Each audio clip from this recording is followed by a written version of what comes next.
Atenção porque vai começar a aula de ciências. E aí galera, vamos para mais uma aula de ciências, mas antes de a gente começar com o conteúdo da aula de hoje, a gente vai corrigir as atividades passadas na aula anterior. A primeira questão dizia o seguinte: o que são circuitos elétricos simples? O que são circuitos elétricos simples? Aqueles que percorrem apenas um caminho, certo? Então, toda vez que aquele circuito percorrer apenas um caminho, ele vai ser considerado um circuito elétrico simples. Segundo, a alternativa correta seria a alternativa D. Terceira questão: o que são circuitos elétricos paralelos? Bem, os circuitos elétricos paralelos são aqueles em que existe uma associação, onde a corrente elétrica se divide ao longo do circuito, podendo haver o quê? Dois caminhos. Um exemplo, a gente está lá, como no caso simples, com apenas um caminho de passagem. Daí no circuito paralelo vai ter duas sequências daquela, ou seja, vai ter dois caminhos. Isso é que determina se o circuito é simples ou paralelo. Quarta questão, a alternativa correta seria a alternativa A. Quinta questão, explique as duas leis de Kirchhoff, que é a lei de nós e a lei de malhas. Então vamos a elas. A lei de nós indica que a soma das correntes que chegam em um nó é igual à soma das correntes que saem desse mesmo nó, certo? A lei das malhas, por sua vez, indica que quando percorremos uma malha em um dado sentido, a soma álgebra das diferenças de potencial vai ser igual a zero, sempre, todas as vezes, certo? Então vamos para a nossa aula de hoje. Hoje a gente vamos falar sobre energia térmica. Mas o que é essa energia térmica? Essa energia térmica, também chamada de energia interna, é definida como a soma da energia cinética e potencial associada aos elementos microscópicos, aqueles elementos que a gente só consegue observar através do microscópio, que vão constituir a matéria. Então, a variação dessa energia térmica, no caso do sistema que a gente vai falar, sistema simples, ocorre através do trabalho do calor. Então, energia térmica é totalmente ligado a calor, a temperatura. A gente já vai entender isso aí no decorrer da nossa aula. Bem, os átomos e as moléculas que formam os corpos apresentam movimentos aleatórios de translação, rotação, vibração. E este movimento vai ser chamado de agitação térmica, certo? Então vai ter agitação na bacia com água quente, na bacia com água fria. Cada um desses exemplos aí vai ter um tipo de agitação diferente, certo? No caso quando for da água mais quente, vai ter maior agitação, vai ser o quê? Mais agitado. No caso com a água mais fria, vai ter menos agitação.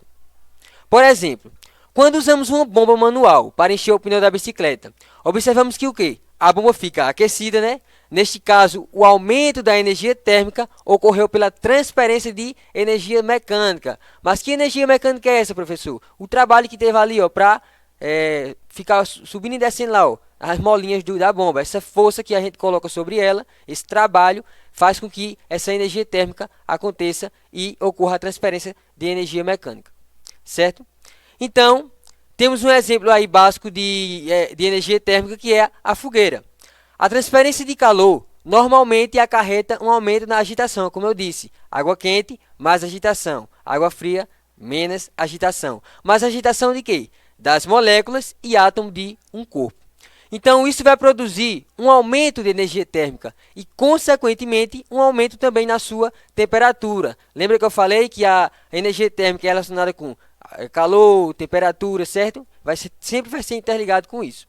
Então, ó, quando dois corpos com temperaturas diferentes são colocados em contato, vai ocorrer transferência de energia entre eles. Mas que energia? Energia térmica.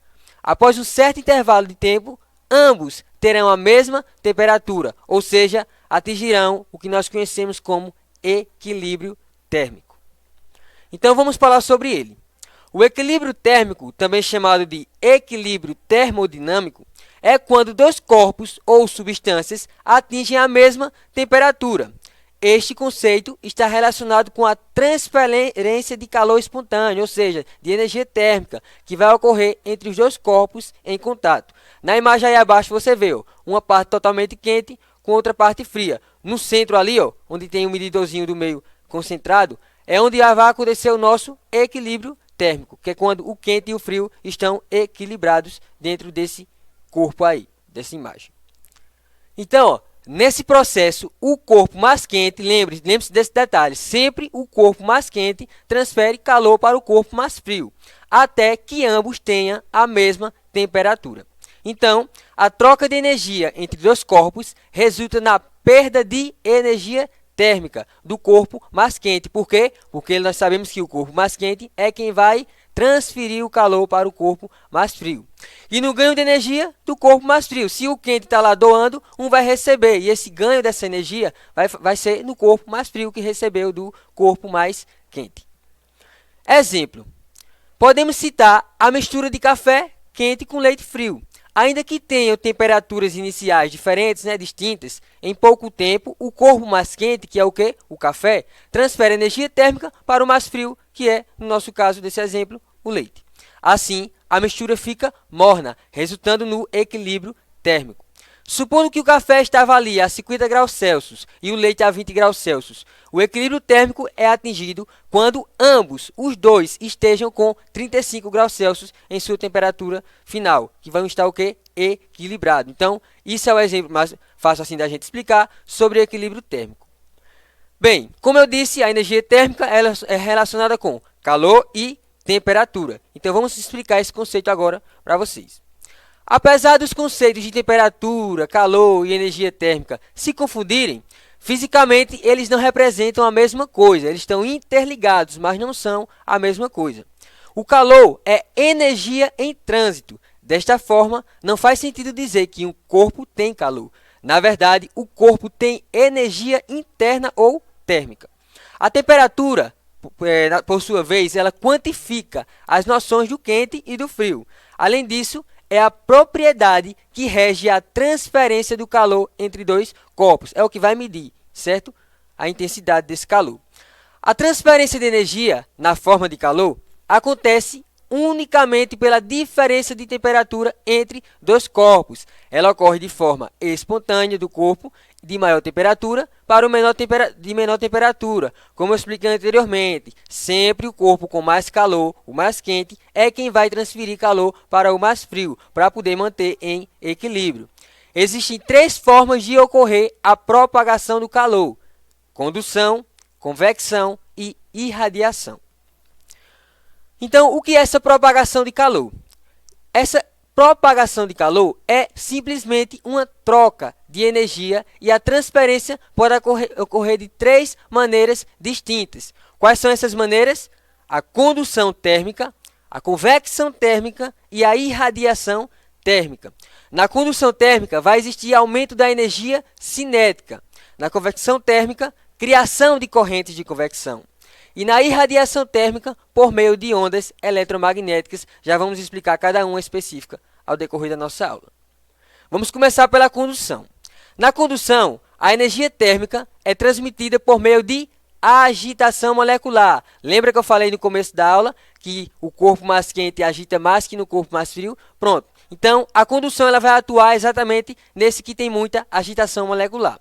A condução térmica, também chamada de difusão térmica, é um tipo de propagação de calor que acontece no meio material decorrente das agitações de molécula, ou seja, vai acontecer mais no corpo quente, certo? A convecção é a energia que se propaga pela movimentação do fluido aquecido, pois a densidade varia com a temperatura. Então, o que seria essa convecção térmica? É uma das formas de propagação do calor que vai ocorrer apenas nos líquidos e nos gases. Ela recebe esse nome, pois sua transmissão do calor acontece por meio das correntes de convecção, como está aí na imagem ao lado. Bem, nosso último é a irradiação térmica. Nessa irradiação térmica, a transmissão vai ocorrer através das ondas eletromagnéticas, ou seja, as ondas de calor. A irradiação, ou radiação também, é uma das formas de propagação de calor que ocorrem por meio de ondas eletromagnéticas ou ondas de calor. Aí na imagem abaixo, a fogueira é o maior exemplo delas. Agora, a gente falou sobre essa energia térmica. E como a gente vai utilizar essa energia térmica no nosso dia a dia? Bem, desde os primórdios utilizamos a energia térmica, que ela é proveniente do nosso Sol. Além disso, o homem sempre buscou criar dispositivos capazes de converter para o quê? Para multiplicar esses recursos em energia, por ser muito útil para a nossa população, principalmente na produção de energia elétrica e nos transportes. A transformação de energia térmica em energia elétrica vai ser usada em larga escala, pois é feita nas usinas termoelétricas e também nas usinas termonucleares, que a gente falou sobre elas na nossa primeira aula.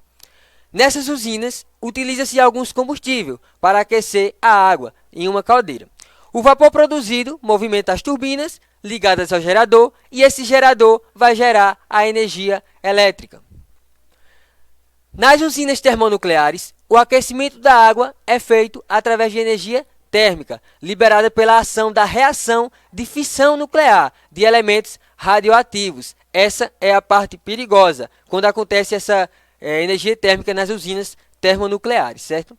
Já as usinas termoelétricas, que são menos poluentes ao nosso meio ambiente, utilizam a queima de matérias-primas renováveis e não renováveis, porém para o mesmo fim.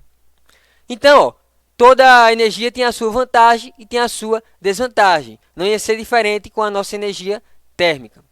As usinas termoelétricas, de uma forma geral, ela apresenta a vantagem de poder ser instalados próximo aos centros de consumo.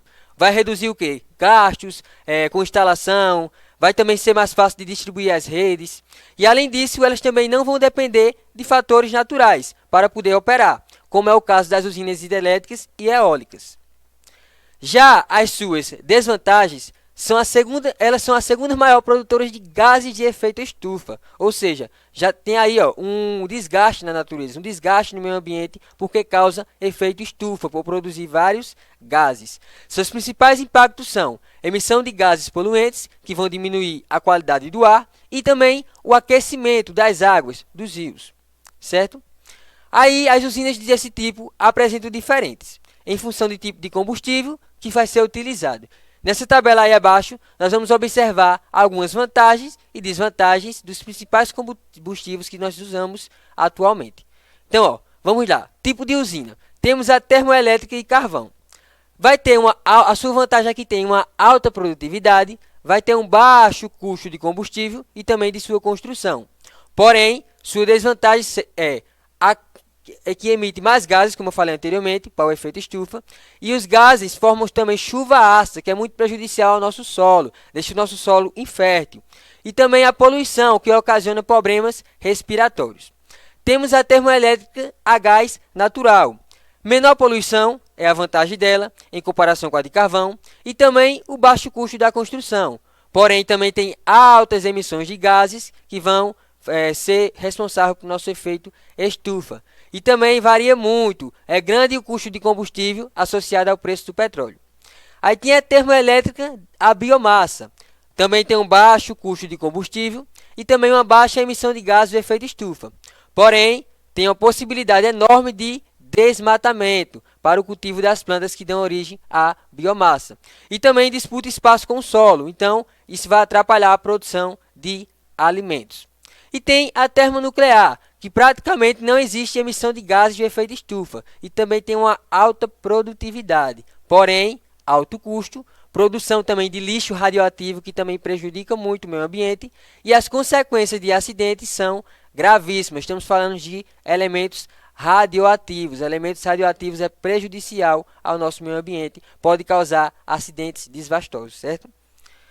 Bem, pessoal, essa foi a nossa aula de hoje. Espero ter contribuído para o aprendizado de vocês e até a próxima aula.